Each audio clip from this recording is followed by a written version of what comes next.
Assalamualaikum warahmatullahi wabarakatuh. Bismillah walhamdulillah wassalatu wassalamu ala rasulillah wa ala alihi wa sahbihi wa man wala. Ahibati hafizakumullah, kaum muslimin yang saya cintai karena Allah. Semoga Allah subhanahu wa ta'ala selalu menjaga kita. Ini adalah pesan ke-11 dari pesan indah Ramadan 1441 Hijriah. Pesannya adalah status puasa orang yang tidak sholat. Status puasa orang yang tidak sholat. Ahibati hafizakumullahu ta'ala, kita ketahui bersama bahwasanya sholat 5 waktu adalah rukun kedua dalam agama Islam. Dan puasa Ramadan adalah rukun yang di bawah dari rukun sholat 5 waktu. Nah, kalau ada orang berpuasa Ramadan, tapi dia tidak sholat, bahkan mungkin sholat tarawih, tapi dia tidak sholat wajib lainnya. Bagaimana status puasa orang yang tidak sholat 5 waktu? Ahibati hafizakumullahu ta'ala, para ulama bersepakat bahwasanya apabila ada orang yang menganggap, meyakini bahwa sholat 5 waktu tidak wajib, maka berarti dia keluar dari agama Islam. Ini tidak ada perbedaan pendapat di antara para ulama yang menganggap sholat 5 waktu tidak wajib, maka tidak ada perbedaan pendapat di antara para ulama bahwa dia keluar dari agama Islam.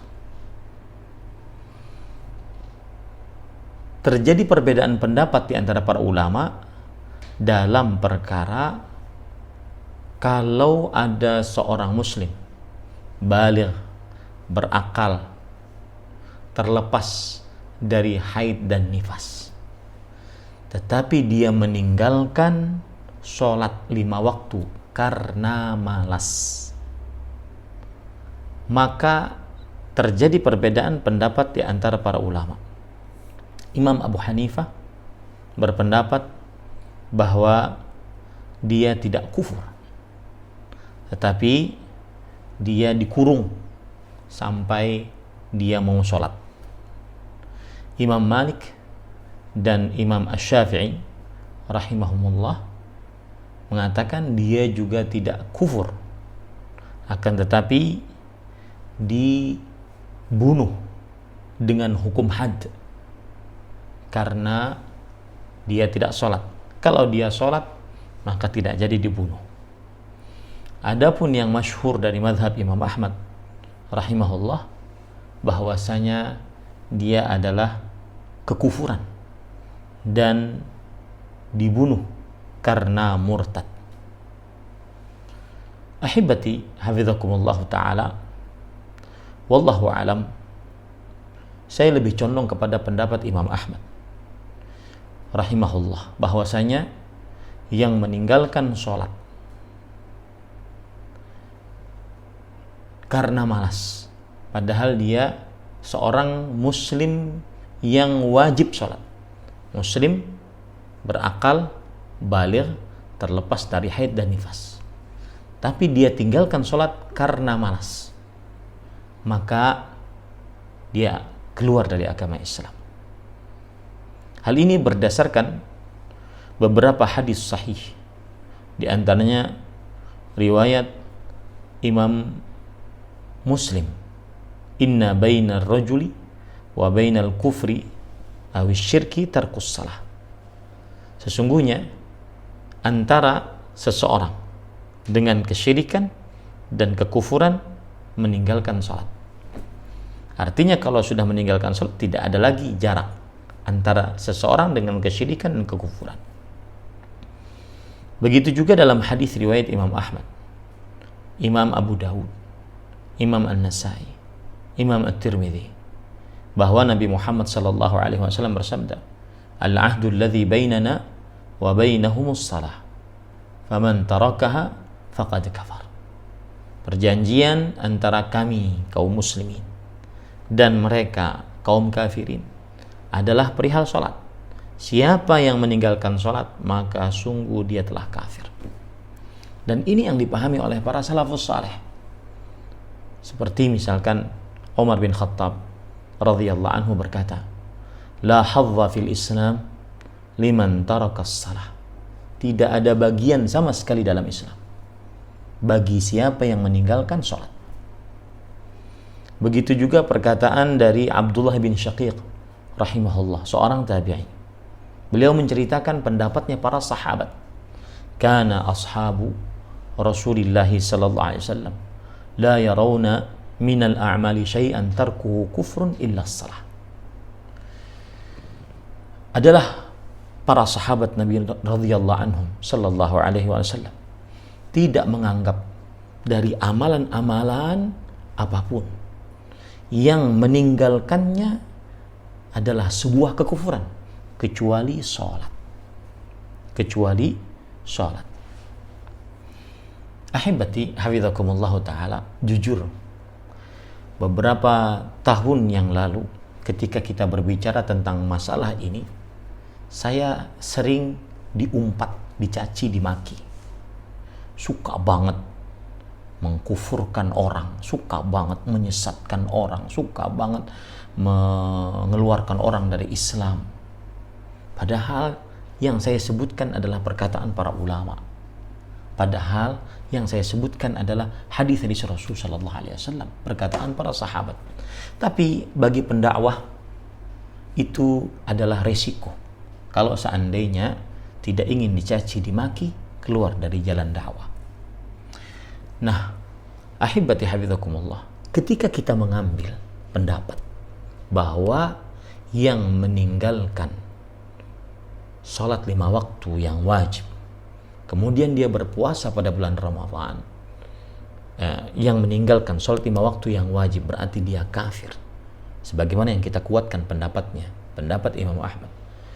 Kemudian dia berpuasa pada bulan Ramadan, berarti puasanya tidak sah. Nah, ahibati hafizakumullah ta'ala, mungkin kalau seandainya saya sebutkan hukum seperti ini, banyak orang yang marah-marah, banyak orang yang mengumpat-ngumpat, mencaci-caci. Tapi saya ingin mengajak untuk mendalami perkataan yang menarik sekali. Mudah-mudahan dengan perkataan ini lebih bisa dimasukkan ke dalam hati bagaimana sebenarnya kita sangat perlu sholat 5 waktu. Lihat,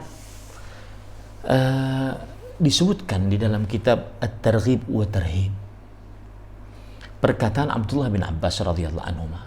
Beliau mengatakan, yukrahu an yaquma ar-rajulu ila salati wa huwa kaslan. Sangat dibenci seseorang berdiri mendirikan sholat dalam keadaan dia malas. Walakin yaqumu ilaiha talqal wajh. Tetapi hendaklah dia mendirikan sholat dalam keadaan wajahnya sumringah. Azimur raghbah. Sangat kuat keinginannya untuk sholat. Syadidul farah. Sangat gembira. Kenapa? Fa innahu yunajillah. Karena dia sekarang bermunajat kepada Allah. Wa innallaha amamahu yaghfiru lahu wa yujibuhu idza da'a. Dan sesungguhnya Allah Subhanahu wa taala di depannya mengampuni dosa-dosanya. Kemudian di depannya mengabulkan permintaannya jika dia berdoa di dalam salatnya. Wahai kaum muslimin yang masih meninggalkan sholat, apalagi sampai dua-duanya, ninggalin sholat dan ninggalkan puasa Ramadan. Wahai kaum muslimin, lihat, bukankah kita ketika sholat kita sedang berhadapan dengan Allah? Semestinya kita sedang semangat, kita sedang dijanjikan ampunan oleh Allah atas dosa-dosa kita yang begitu banyak. Semestinya kita harus lebih mempunyai tekad kemauan yang kuat untuk sholat. Kita sedang dalam keadaan apabila kita berdoa di dalam sholat dikabulkan doa kita. Semestinya kita gembira akan hal itu. Lalu kenapa sebagian orang masih malas untuk mengerjakan sholat? Maka sekali lagi, status puasa Ramadan bagi yang tidak sholat, maka pendapat yang lebih kuat, kalau saya katakan pendapat yang lebih kuat berarti terjadi perbedaan pendapat. Pendapat yang lebih kuat adalah tidak sah. Sholatlah dan puasalah Ramadan. Sholatlah dengan penuh kegembiraan. Sholatlah dengan penuh kesenangan, kemauan. Kemudian sholatlah dalam keadaan seseorang wajahnya sumringah, karena dia sedang bermunajat kepada Allah yang menjanjikan ampunan dosa dan pengabulan doa. Semoga bermanfaat. Wassalamualaikum warahmatullahi wabarakatuh.